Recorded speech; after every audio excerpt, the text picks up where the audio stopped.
As-Samhan, nama pondoknya Nyai Samhan, pendirinya warung gawa. Perkenalkan, nama saya Putri Fatmawati. Saya perwakilan dari kelas 10-2. Berdirinya saya di sini, saya akan menceritakan tentang kisah perjalanan Isra dan Mi'raj Nabi Muhammad SAW. Sebelum saya memulai cerita ini, apakah ada yang tahu pengertian Isra dan Mi'raj itu apa? Nah, kalau nggak tahu, aku akan jelasin nih pengertian Isra dan Mi'raj itu apa. Isra adalah perjalanan Nabi Muhammad SAW di bumi. Saat Isra, Nabi Muhammad dijalankan dari Masjidil Haram ke Masjidil Aqsa menggunakan buraq. Di sana Nabi Muhammad dipertemukan dengan Nabi dan Rasul sebelumnya. Kemudian Nabi Muhammad dibawa oleh malaikat Jibril ke shaf paling depan, sejajar dengan para nabi sebelumnya. Kemudian Nabi Muhammad dipilih oleh Allah Subhanahu wa Ta'ala untuk menjadi imam di antara mereka semua, sehingga Nabi Muhammad mengimami para nabi-nabi lainnya. Sedangkan Mi'raj adalah perjalanan Nabi Muhammad SAW di langit. Dimulai dari langit ke-7, Nabi Muhammad dipertemukan dengan Nabi Ibrahim alaihissalam. Langit ke-6, Nabi Muhammad dipertemukan dengan Nabi Musa alaihissalam. Langit ke-5, Nabi Muhammad dipertemukan dengan Nabi Harun alaihissalam. Langit ke-4, Nabi Muhammad dipertemukan dengan Nabi Idris alaihissalam. Langit ke-3, Nabi Muhammad dipertemukan dengan Nabi Yusuf alaihissalam. Langit kedua, Nabi Muhammad dipertemukan dengan Nabi Yahya alaihissalam dan Nabi Isa alaihissalam. Dan langit pertama, Nabi Muhammad dipertemukan dengan Nabi Adam alaihissalam. Dan yang terakhir, di atas langit ke-7 ada Sidratul Muntaha. Di Sidratul Muntaha, Nabi Muhammad dipertemukan langsung dengan Allah Subhanahu wa Ta'ala.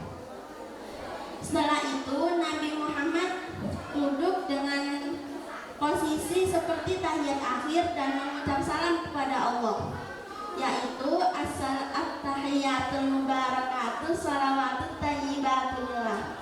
Lalu Allah Subhanahu wa Ta'ala menjawab dengan firman-Nya, Assalamualaikum ayuhan nabi wa rahmatullahi wa barakatuh. Lalu Nabi Muhammad mengucap kembali, Assalamualaikum wa ala ibadillahis sholihin. Perlu kalian semua tahu, Nabi Muhammad tuh gak pernah lupa sama kita semua. Dimanapun Nabi Muhammad berada, Nabi Muhammad selalu mengingat umatnya. Bahkan di saat di Sidratul Muntaha pun Nabi Muhammad menyebut umatnya. Semua malaikat yang ada di langit maupun di bumi diperdengarkan percakapan antara Nabi Muhammad SAW dengan Allah Subhanahu wa Ta'ala. Dan mereka semua mengucap asyhadu an la ilaha illallah wa asyhadu anna Muhammadur Rasulullah. Nabi Muhammad SAW berkata, apabila seseorang meninggalkan sholat, maka tertulislah namanya di pintu neraka Jahannam, dan kamu menghapus namamu sendiri di rombonganku. Imam Ghazali mengatakan bahwa keadaan ketika engkau dihadapkan kepada Allah Subhanahu wa Ta'ala di akhirat nanti mirip dengan keadaan sholatmu di dunia.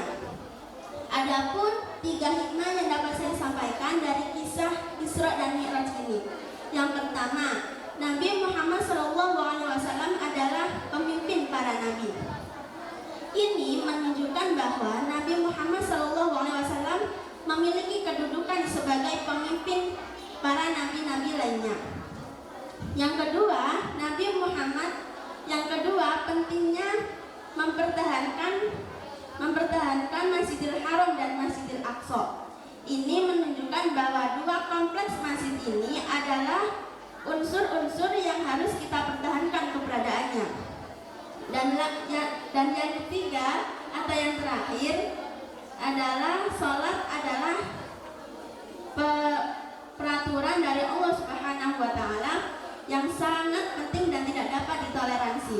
Hal ini menunjukkan bahwa salat adalah peraturan dari Allah Subhanahu wa taala yang sangat penting dan utama yang harus dilakukan oleh umat Islam di dunia.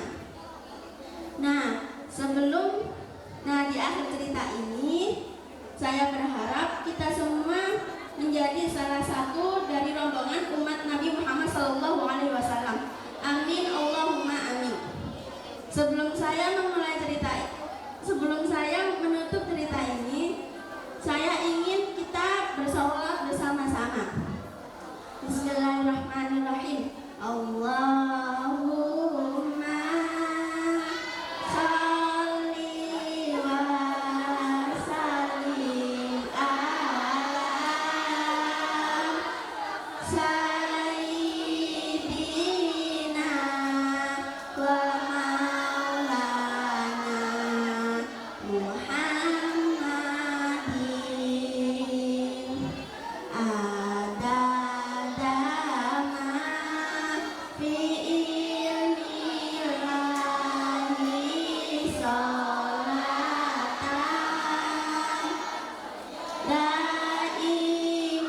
daimatan bidal